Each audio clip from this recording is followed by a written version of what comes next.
we've been progressively talking about certain topics that have popped up in certain fights, I guess you would kind of say, that are tend to stand out in your mind. I'm here with my boy Mr. LP, my partner in crime, and the boss at the top of the game with me, right?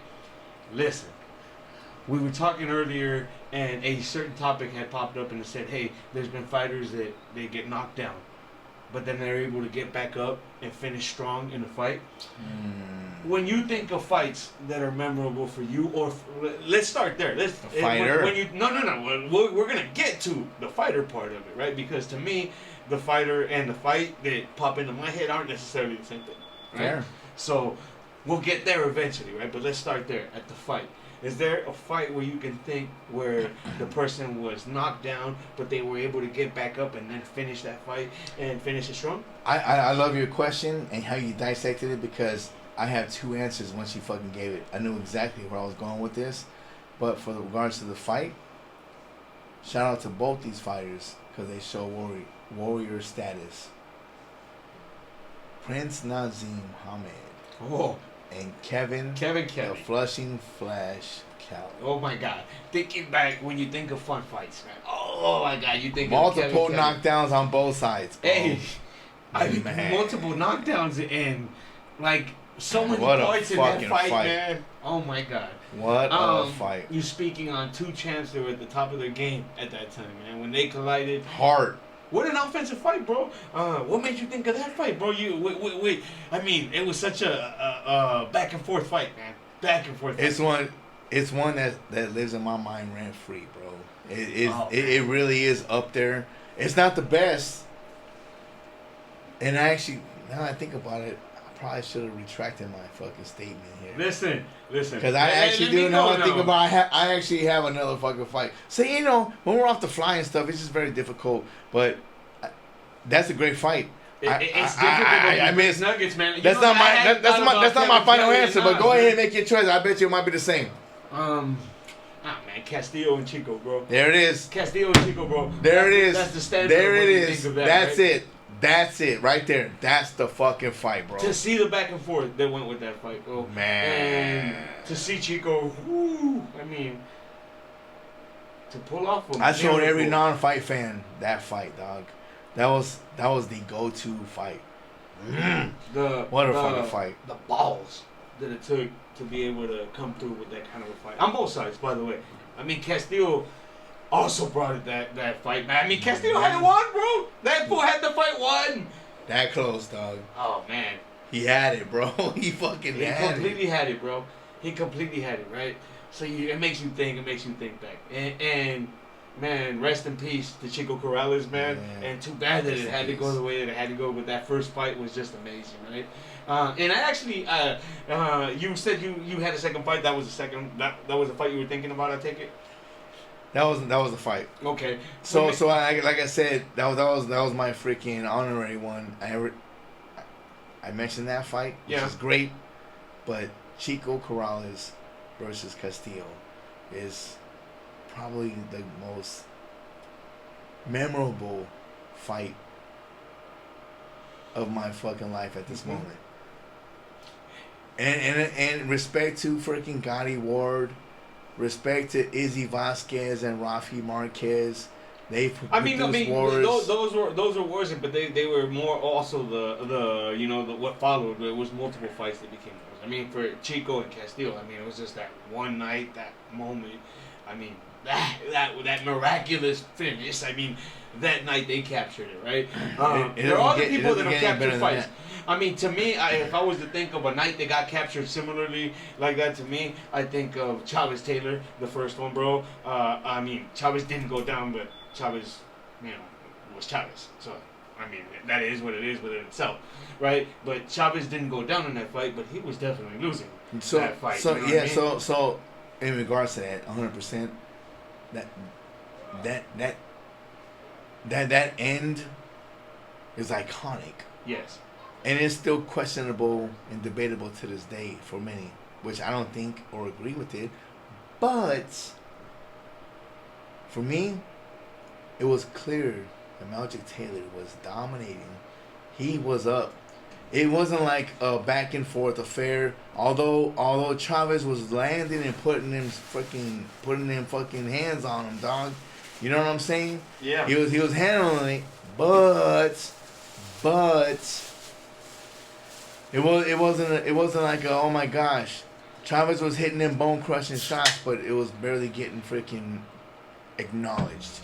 But that fight is the fight that made me a fucking hardcore fan, dog.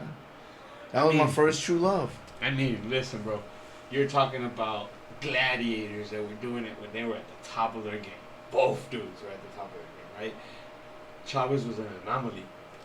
To see the ass whooping that he took through 10 rounds of that fight. Again, shout out to Monty Taylor. Man. He was in that fight, Yes, dog. bro. No, not He just was in it. He was that fight was a done deal, bro. That's why I said, to me, that's the only one that I could think of that would be on the level with Chico and Castillo because of the miraculous finish. It took a miracle for that fight to go that way, right? It took a miracle for Chico to win that fight, bro. And I think of that And that's fight. where that miracle came into play, dog. I think Shit. of that fight like that, but I'm gonna tell you, for me, those are the two fights that obviously popped up. Both great, right? But there's other fights that I can think of that were equally as impactful within me, right? Manny Pacquiao. Not as severe, but No, impactful. sometimes as severe. Manny Pacquiao getting knocked out by Juan Manuel Marquez. Marquez was dead in the water in that fight. Manny was coming on for the KO, bro. Manny had really put it on Marquez, and all of a sudden, bink! And Manny died, bro. I remember turning to Michelle and going, "Oh, Manny's dead. Well, I just saw him die." And then I also remember the image of Manny's wife on the TV and her Freaking crying. out. When you saw it, Manny went The bro. counter right heard round the fucking. Bro, it was like, bro. oh, it was Hadouken being landed, bro. I'm telling you, bro. It was beautiful. The counter right heard round the world. Now- That was iconic. That was Now, iconic. I'm a huge fan of Juan Manuel Marquez, but I'm a bigger fan of Manny Pac-Man Pacquiao. I know for you it's the other way around, is. right? It So is. being able to say those fights and how it went that way, man. What did you think when you were watching that fight? Because I'm telling you, to me it was, I watched Manny die and I was so concerned, bro. My guy, holy shit. That night was iconic. For lack of better words, I lost my shit. I lost it. I watched the fight at a cousin's apartment, which was on the second floor.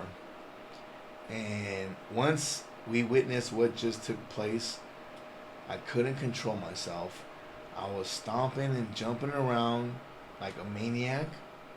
I was screaming, "Oh my God," multiple times. Long story short, the police came knocking on the door. Boom. Wow. Listen, Yeah. that story took quite a different turn from where I thought it was going.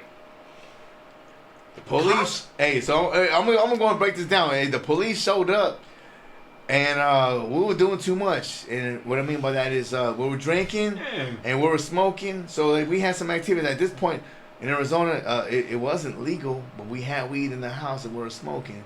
When the cops came through at the radio station, drinking and smoking.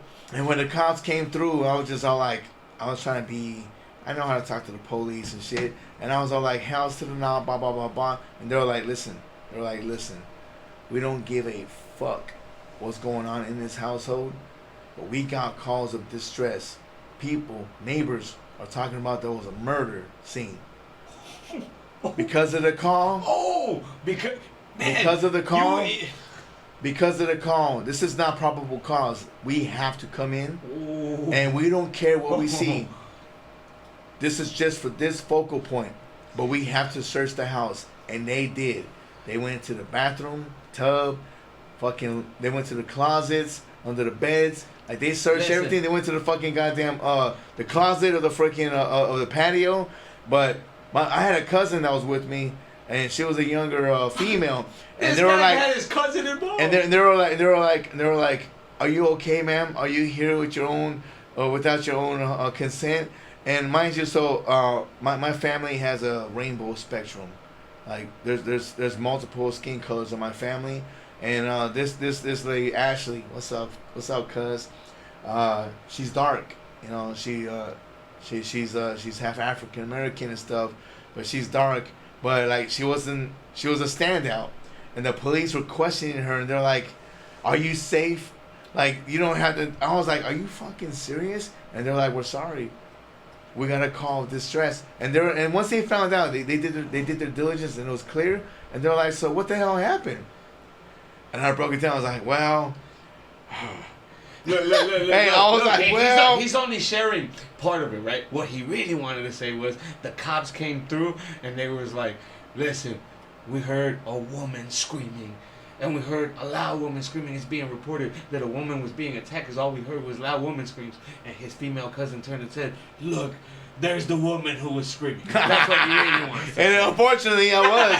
I mean, that's the whole fucking thing. Like they thought that, bro, what the fuck did the cops actually say? Like, hey, was they actually cool, bro? Hold on. So they did their fucking search, Wow. and we had a fucking counter. Crazy story, bro. So this is an apartment, okay? I'm at my cousin's house, and you know how the apartment, the counter of the kitchen, you know where the fucking sink is basically exposed right there by the fucking front door and the living room stand. But it was right there, like where we were doing our extracurricular activities. You know what I'm saying? And it was all laid out right there, you know, the fucking weed, the fucking marijuana, you know, the devil's lettuce. I don't partake in any of that. No, hey, but it was sitting right there, and you could smell it up in the door. They're like, we don't give a shit, and they saw it. It was sitting there, and I was like, fuck, nobody has a fucking. At this point, you had to have a medicinal fucking license. Like, yeah. No, it was street. Oh, we probably got it from somebody else, whatever the case. But anyways, I was scared of the fact that they came in. I was like, man, we're fucked. We are fucked. Man. I screamed so much. They fucking barged in. They were like, nope. That's nuts, bro. They were like, nope. They're like, we're coming in. We have to. Like, they were like, nah, fuck that. Probable cause. Like, of course, everything bro. is a murder I mean, scene. and listen, of course. I mean, if you're a city cop and you're hearing loud screams of something going on, I mean, that's crazy how that all came. No, it's stupid. It's stupid. So look it. So that's again after they make their fucking rounds and shit. They're like, so what's going on? What happened? And I was like embarrassed at this point because they were like asking my cousin. They were like, we heard there was a woman screaming for her fucking help. And I was all like, wow. So this is what happened. And I break it down to them, you know, Marquez knocks out Pacquiao. And they were like, oh, like one of the guys was like a casual fan. He's like, oh, Marquez knocked him out? Oh, that's pretty cool. This is like, what? This is because of a boxing fight?